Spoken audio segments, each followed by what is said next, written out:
ഒരു ഉഗ്രൻ അവസരം. 1 മിനിറ്റ് പോലും ഇല്ലാതെ നമുക്ക് ഭഗവത്ഗീത മനോഹരമായി പഠിക്കാം. ആഗോള അയ്യപ്പ സംഗമത്തില് മുഖ്യമന്ത്രി പിണറായി വിജയന്റെ ഉദ്ഘാടന പ്രസംഗം ശ്രദ്ധിച്ചാൽ മതി. അതിൽ അദ്ദേഹം യഥാർത്ഥ ഭക്തനെ ചിത്രീകരിക്കാനായി ഭഗവത്ഗീതയിലെ 12-ാം അധ്യായത്തിലെ 13-ാം ശ്ലോകം ഉദ്ധരിക്കുന്നുണ്ട്. അദ്വേഷ്ടാം സർവഭൂതാനാം മൈത്രഃ കരുണയേവച എന്ന് തുടങ്ങുന്ന ശ്ലോകമാണ്. അത് ഈ സംഗമത്തെ പാരവയ്ക്കാൻ ശ്രമിച്ച ചിലരെ, അദ്ദേഹത്തിന്റെ ഭാഷയിൽ പറഞ്ഞ ചിലരെ നല്ല അസൽ കുത്തുകുത്താൻ വേണ്ടിയാണ് ഈ ശ്ലോകം അദ്ദേഹം ഉദ്ധരിച്ചത്.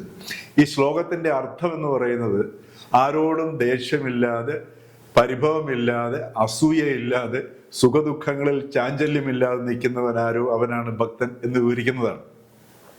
അദ്ദേഹത്തിന്റെ പ്രസംഗത്തിൽ ഉടനീളം അതിമനോഹരമായിട്ട് ഈ ചിലരെ, അതായത് ഈ പാരവെപ്പുകാരെ അല്ലെങ്കിൽ എതിർപക്ഷക്കാരെ, ശത്രുപക്ഷക്കാരെ കുത്താൻ വേണ്ടിയാണ് ആ പ്രസംഗത്തെ ഉപയോഗിച്ചത്.